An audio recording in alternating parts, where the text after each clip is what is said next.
आज हम इस वीडियो में विलियन चैप्टर से विलियन की सांद्रता को व्यक्त करने के एक और तरीके का अध्ययन करेंगे। इससे पूर्व की वीडियोस में हमने विलियन की सांद्रता को व्यक्त करने के द्रव्यमान प्रतिशत, आयतन प्रतिशत, ग्राम प्रति लीटर, मोलरता आदि विधियों का अध्ययन कर लिया है। अब हम एक और तरीके का अध्ययन विलियन की सांद्रता को व्यक्त करने का एक अन्य विधि का अध्ययन करेंगे, जिसका नाम है नॉर्मलता, नॉर्मैलिटी। एक बहुत इंपॉर्टेंट कॉन्सेप्ट है नॉर्मैलिटी। तो नॉर्मलता होती क्या है? किसी विलयन के 1 लीटर में विलेय के ग्राम तुल्यांकों की संख्या उस विलयन की नॉर्मलता कहलाती है। क्या करना है? हमने 1 लीटर विलयन लेना है और इस 1 लीटर विलयन में हमने देखना है कि विलेय के कितने ग्राम तुल्यांक खुले, विलेय के ग्राम तुल्यांकों की संख्या। देखिए, ध्यान देने की बात यह है कि हम मोलरता में क्या कर रहे थे? मोलरता में हम 1 लीटर आयतन में विलेय के मोलों की संख्या ले रहे थे, जबकि यहां पर हमें क्या लेना है? यहां पर हमें 1 लीटर विलयन में विलेय के ग्राम तुल्यांकों की संख्या लेना है। अब हम विलेय के ग्राम तुल्यांकों की संख्या कैसे निकालेंगे? विलेय का भार बटे विलेय का तुल्यांकी भार। तो हम नॉर्मलता का सूत्र लिख सकते हैं, नॉर्मलता बराबर विलेय का भार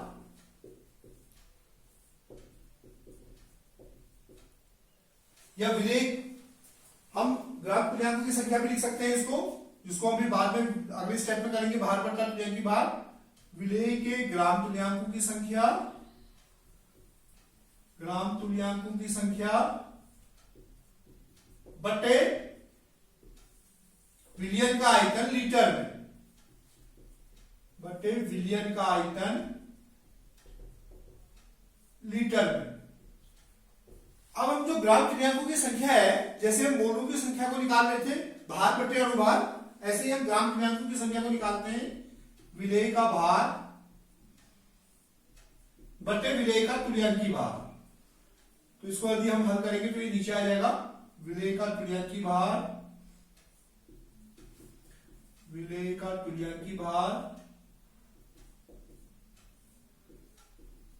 गुणा विलयन का आयतन लीटर में, गुणा विलयन का आयतन लीटर में। इस तरीके से हम किसी भी विलयन की नॉर्मलता को कैलकुलेट कर सकते हैं। कभी कभी क्वेश्चन आता है कि 1n विलयन से आप क्या समझते हैं, या नॉर्मल विलयन से आप क्या समझते हैं? तो ऐसा विलयन नॉर्मल विलयन कहलाएगा जिसके 1 लीटर में 1 ग्राम तुल्यांक खुले हो।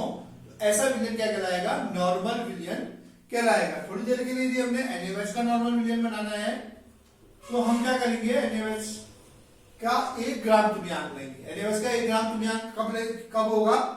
जब हम NaOH के 40 ग्राम लेंगे, क्योंकि NaOH का जो अणुभार भी 40 है और तुल्यांकी भार भी 40/1 है। तो हम 40 ग्राम जब NaOH लेंगे तो 40 ग्राम NaOH को यदि हम घोलेंगे 1 लीटर जल में, तो यह इसका एक नॉर्मल विलयन तैयार हो जाएगा, NaOH का नॉर्मल विलयन तैयार हो जाएगा। अब हम देखते हैं, एक आंकिक प्रश्न की सहायता से नॉर्मलता को समझने की कोशिश करते हैं। 0.63 ग्राम ऑक्जेलिक अम्ल को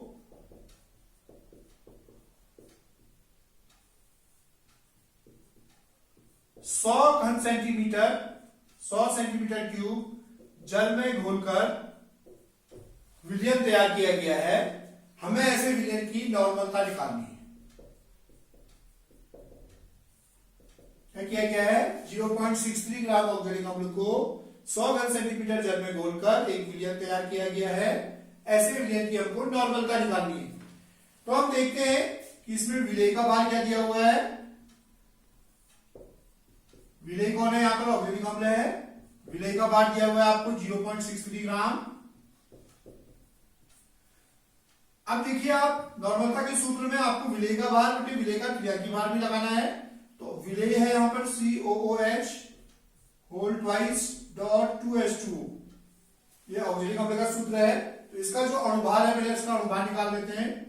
इसका अणुभार निकालेंगे आप, सबके परमाणु भार को जोड़ देंगे, 12 प्लस 16 प्लस 16 प्लस 1, ये 2 टाइम्स हो जाएगा पूरा जोड़ के, प्लस इसमें 2 गुणा 18 जल का अणुभार जुड़ जाएगा। तो ये आ जाता है आपका 90 प्लस 36 बराबर 126, इसका अणुभार आ जाता है। अब हमें नॉर्मलता में क्या चाहिए होता है, नॉर्मलता में हमको इसका तुल्यांकी भार चाहिए। नॉर्मलता निकालने के लिए, ये नॉर्मलता का सूत्र था, हमको इसका तुल्यांकी भार चाहिए। तो हम इसका ऑक्सीजन अम्ल का COOH whole twice dot 2H2O का तुल्यांकी भार निकालते हैं। तुल्यांकी भार निकालना आपने 11th क्लास में पढ़ा है। तुल्यांकी भार कैसे निकालते हैं किसी अम्ल का, उसका अणुभार बटे उसमें जितने विस्थापनीय हाइड्रोजन परमाणु होते हैं, यानी कि जितनी उसकी क्षारकता होती है। यहां पर देखिए ऑक्सीजन अम्ल में 2 हाइड्रोजन है विस्थापनीय, तो इसका अणुभार तुल्यांकी भार हो जाएगा इसका अणुभार बटे 2, क्योंकि इसमें 2 हाइड्रोजन है विस्थापनीय, जिसको हम क्षारकता भी बोलते हैं। तो ये आ गया आपका 63। तो अब आपको देखिए सब चीज पता है, विलयन का आयतन आपको पता है। विलयन का आयतन कितना दिया हुआ है, 100 सेंटीमीटर क्यूब। विलयन का आयतन दिया हुआ है आपको 100 सेंटीमीटर क्यूब, इसको आप लीटर में बदल लीजिए, 1000 बटे 1000 लीटर हो जाएगा ये। इसमें रख लीजिए सूत्र में आप, विलेय का भार है आपका 0.63 बटे विलेय का तुल्यांकी भार हो गया 63 गुणा विलयन का आयतन लीटर में हो गया 100/1000। इसको जब आप सॉल्व करेंगे तो ये 1000 ऊपर आ जाएगा,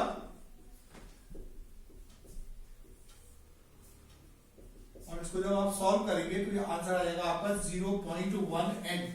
ऐसे विलयन की नॉर्मलता क्या हो जाएगी, 0.1 या N/10 भी कह सकते हैं हम इसको, या हम इसको N/10 भी लिख सकते हैं।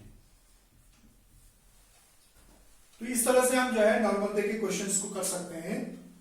अब हम अगले तरीके की ओर आपका ध्यान आकर्षित करेंगे। एक और तरीका हम पढ़ते हैं विलयन की सांद्रता को व्यक्त करने का, वो तरीका है मोल प्रभास, यानी कि मोल फ्रैक्शन। तो मोल प्रभास कैसे निकालते हैं हम, मोल फ्रैक्शन। मोल फ्रैक्शन निकालने के लिए हम क्या करते हैं, आप जानते हैं कि कोई भी विलयन में 2 या 2 से अधिक घटक हो सकते हैं। माना कोई विलयन में 2 घटक हैं A और B, तो हमको जिस घटक का मोल प्रभास निकालना होगा उस घटक के मोलों की संख्या लेंगे और बटा नीचे ले लेंगे कुल विलयन के मोलों की संख्या, यानी कि जिस घटक का मोल प्रभास निकालना है उस घटक के मोलों की संख्या बटे विलयन में उपस्थित कुल मोलों की संख्या। माना ये जो A और B 2 कंपोनेंट है, माना A के मोलों की संख्या आपको Na दी हुई है, A के मोलों की संख्या माना Na है, B के मोलों की संख्या माना Nb है। तो हम मोल प्रभास, देखिए मोल प्रभास को काई से, ग्रीक लेटर होता है काई, इससे डिनोट करते हैं। तो हम A का मोल प्रभास काई A कैसे लेंगे, A के मोलों की संख्या Na बटे विलयन में उपस्थित कुल मोलों की संख्या। कुल मोलों की संख्या कितनी हो जाएगी, दोनों के मोलों को जोड़ देंगे, 2 घटक हैं तो Na प्लस Nb। यदि यहां पर 3 घटक होते तो Na plus Nb plus Nc कर देते।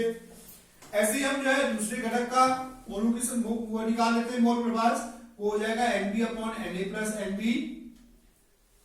यहां पर ध्यान देने की बात यह है कि यदि हम दोनों घटकों के मोलों की संख्या को जोड़ दें, दोनों घटकों का मोल प्रभासों को जोड़ दें, तो इनका मोल प्रभास जो है, काई A का वैल्यू रख दो आप Na प्लस Nb, काई B का वैल्यू रख दो Nb/Na प्लस Nb, एलसीएम लेंगे आप इनका तो आपका आ जाएगा Na प्लस Nb, और ऊपर भी आपका आ जाएगा Na प्लस Nb, जिसको हम सॉल्व करके 1, यानी कि किसी भी विलयन में कुल सभी घटकों